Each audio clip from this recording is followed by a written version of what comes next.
Ciao ragazzi e benvenuti nel mio canale. Oggi abbiamo un subwoofer della Bose, di cui diciamo viene chiamato Acoustimas 300 Bass Module della Bose, ragazzi. Quindi il modello è 300, Acoustimas 300, ok?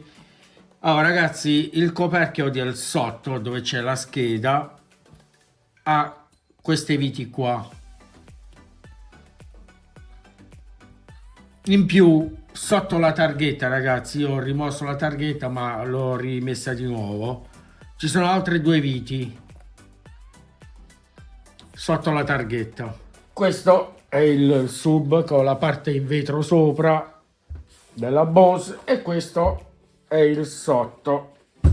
Abbiamo l'entrata 220, poi c'è service status che sarebbe il LED, poi c'è Acoustimas in, dove va lo spinotto audio fra la cassa soundbar, ragazzi, e questo invece è il jack in, sempre sub. Questo è connesso con il wireless, ragazzi, connessione wireless. Il problema di questo subwoofer è che non accende, anche mettendo la spina il LED non accende.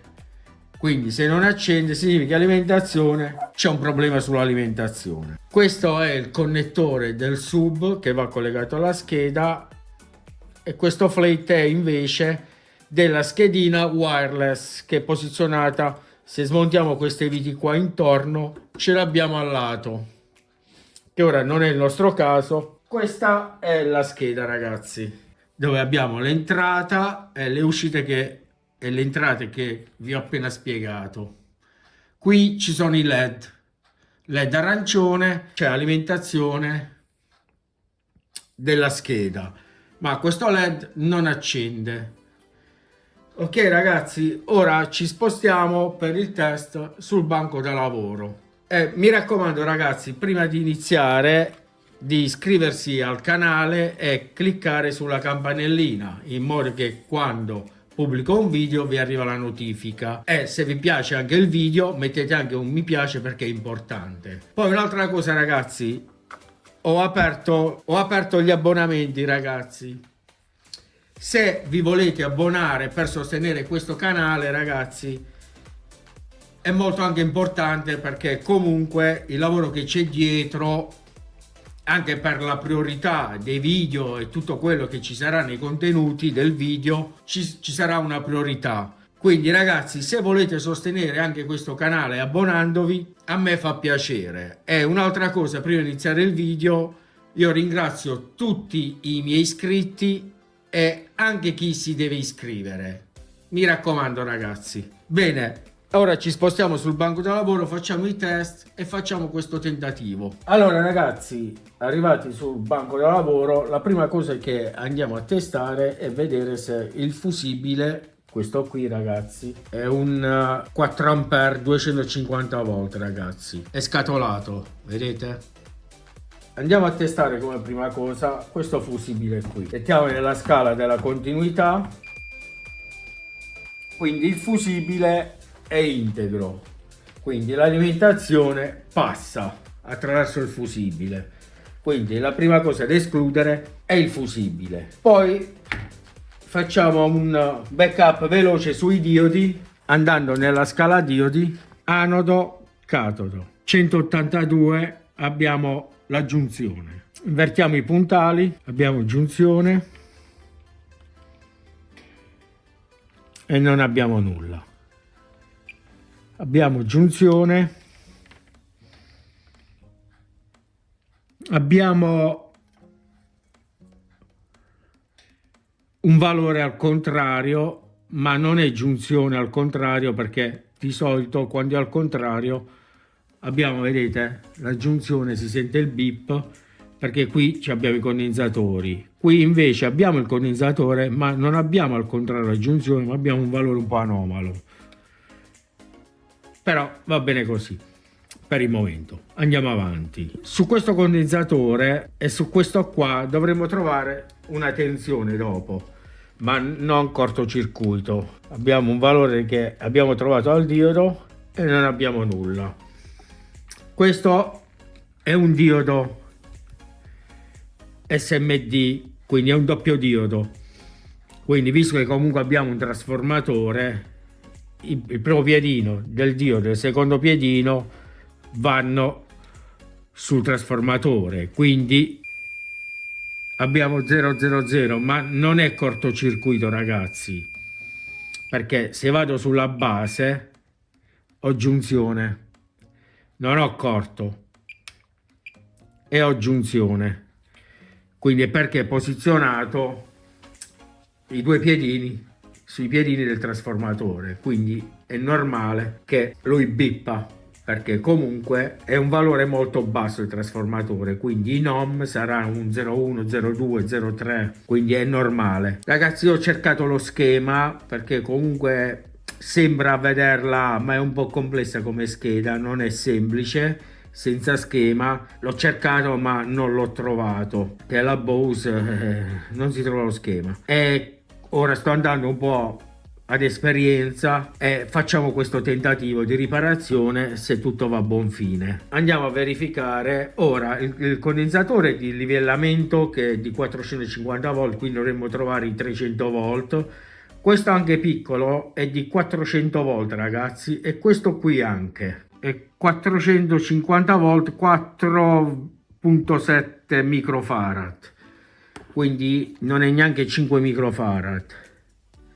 Invece lui è un 220 microfarad, 450 volt. Ora con l'anticortocircuito andiamo in protezione, mettiamo nella scala della continua e gli diamo alimentazione. Diamo alimentazione. La lampadina ha dato lo spunto ma si è spenta, quindi non abbiamo un corto sul primario. Quindi ora andiamo a verificare questo condensatore. Abbiamo 11 volt, avevamo 11 volt, sì, ok. Ora andiamo a controllare quest'altro, quindi viceversa, negativo, positivo.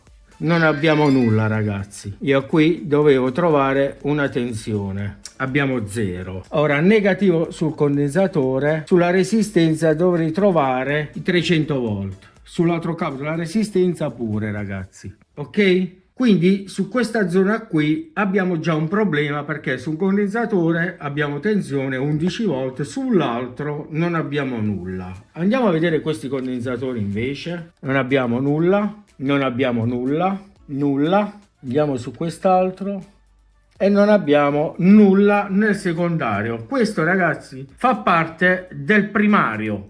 Il secondario è questa zona qui, tutta questa zona qui è il secondario, questa zona è il primario, secondario e primario, ok? Ora togliamo alimentazione di nuovo, quindi ora sui condensatori sicuramente troverò i 200, perché si iniziano già a scaricare, quindi inizierò sicuramente, infatti abbiamo i 300 volt quasi, sta scendendo comunque. E sull'altro condensatore, ed è questo qua, si sta scaricando, ragazzi. Sull'altro condensatore, che sarebbe questo qua, si sta scaricando. Questo invece è il primario che si sta scaricando, ragazzi. Ora lo facciamo scendere un attimo e poi con una lampadina lo andiamo a scaricare definitivamente. Ora con una lampadina finiamo di scaricare il condensatore. Avete visto? Ora non dobbiamo avere nulla, abbiamo ancora 3 volt. Ok, ricordatevi sempre, ragazzi, di scaricare i condensatori. Andiamo in ohm, ma io mentre testavo ora ho notato un'anomalia. Un ohm mi dà un ohm. Se vado in continuità bippa, perché qui abbiamo l'induttanza. Questa qui, ragazzi, è un'induttanza, ok? Questa è un'altra induttanza, quindi ora vediamo se riesco a ingrandirla, perché A occhio non si nota bene. Prendiamo il microscopio e vediamo un po'. Infatti è una 120, siglata 120. Questa è una resistenza SMD, è siglata 120 ma è 12 ohm. E se vedete bene ragazzi, ora la sto mantenendo la scheda ma mi sto muovendo. Qui c'è un foro e qui abbiamo una scaldatura ingiallita, ok? Lo vedete questo foro? Della serie 0805, che è la serie della grandezza delle resistenze, io ho una 15 ohm, non ho una 12 ohm. E posso fare anche questo tentativo mettendo una 15 ohm. Allora, come prima cosa, ora andiamo a disaldare la resistenza e sostituire la resistenza.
Abbiamo sempre un'ombra ragazzi, però diciamo ragazzi, io l'avevo vista che comunque era bruciata, cioè bruciata, era bucata e non riesco a capire il motivo, però comunque l'ho notata e l'abbiamo visto anche insieme che c'ha un buco e ci siamo tolti il pensiero lo stesso ragazzi. Ora dobbiamo sostituire questo diodo qua ragazzi. Questo è un B2100, è un diodo veloce ragazzi, è un diodo shorty, è un raddrizzatore, però è un diodo veloce ed è 100 volt 2 ampere ragazzi. Io l'originale diciamo non ce l'ho e c'ho questo qui ragazzi che è un SS210 che è lo stesso, sembra un diodo veloce ed è sempre 100 volt, sempre 2 ampere.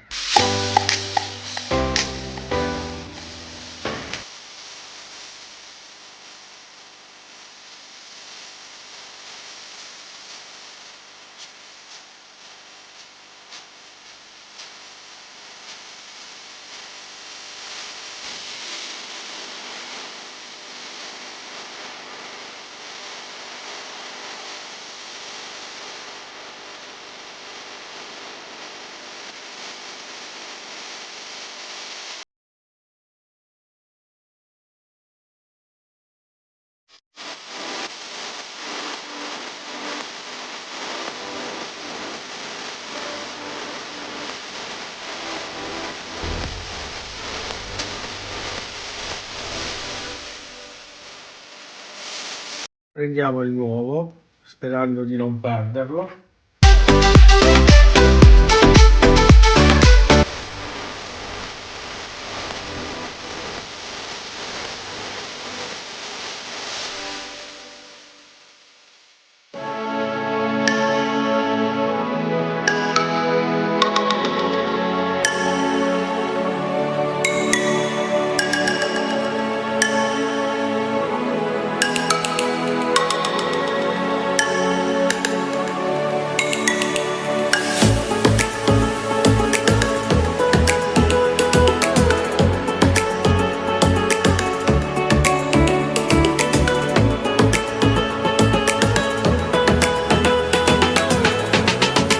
Questo è il diodo, ragazzi, che abbiamo montato, il catodo dove c'è questa riga bianca e abbiamo la riga qui. Comunque la saldatura è stata effettuata. Ora vediamo, ancora magari si toccano sotto le saldature, andiamo in continuità, non abbiamo nulla. Andiamo nella scala diodi, ok, abbiamo giunzione. Bene ragazzi, ora ci rispostiamo. Bene, ora collegato la spina alla scheda e il LED, ragazzi, si è acceso, ok? Abbiamo il LED acceso, abbiamo riparato il subwoofer, ragazzi. Ora togliamo alimentazione. Bene ragazzi, il sostituto è un SS210 che è 100 volt lo stesso ed è 2 ampere. L'originale è un B2100, potete anche acquistare l'originale, ma il sostituto comunque sembra un diodo short, un raddrizzatore diodo veloce, ragazzi. Anche perché comunque dai test che ho fatto, bene o male, siccome che avevo già riparato io una scheda del genere di questo sub, sempre della Bose, magari qualcosa di cambiava sulla scheda, ma diciamo la componentistica, diciamo il sistema come schema, che è come si presenta la scheda, il sistema bene o male era uguale, quindi avevo un dubbio perché comunque non sempre sembra la stessa cosa, mentre l'altra volta era il doppio diodo che era bruciato, mentre stavolta diciamo me ne sono accorto perché comunque mi ricordavo che io su quel condensatore dovevo avere una tensione che non mi ricordavo se erano 3 volt, perché questo è un trasformatore inverter, ragazzi. Questo invece con quel diodo porta una tensione all'integrato e ora non posso toccare la scheda perché comunque ho dato alimentazione, ma l'integrato è questo qui, ragazzi, è questo qui. Da questo condensatore arriva il feedback, quindi i 300 volt che sui piedini, sul quinto piedino dovremmo trovare la 300 volt. Che succede? Se il feedback non attiva questo condensatore, non arriva l'alimentazione, il feedback non attiva, quindi lui non parte, e se lui non parte non gestisce la logica del secondario, quindi rimane nel primario l'alimentazione. Questo avviene in questi switching qua, diciamo, del primario di queste schede del subwoofer. Però ragazzi, diciamo che anche senza schema, un po' di esperienza, diciamo a volte anche un po' di fortuna, perché a volte sì, l'esperienza fa quello che fa buona parte di tutto il mestiere. Però a volte ragazzi ci vuole anche un po' di fortuna nelle cose, perché non sempre, magari quando si è sicuri, poi arriva la delusione che magari non accende e inizi a cervellarti un po' perché dici è quello l'ho visto, è quello pure, è quello così, e come mai? Poi senza schema peggio ancora, molto. Invece con lo schema è molto più semplice. Segui una logica, mentre così devi seguire la tua logica. E quindi subentra l'esperienza. Bene ragazzi, io vi ricordo ancora di iscrivervi al canale e cliccare sulla campanellina. E mi raccomando ragazzi, iscrivetevi e cliccare sulla campanellina, e se vi è piaciuto questo video mettete anche un mi piace. E mi raccomando, ho aperto le iscrizioni agli abbonamenti, abbonatevi ragazzi, aiutate a crescere questo canale, almeno tutto il lavoro che c'è dietro. E da Mario Tech un saluto e ciao ciao!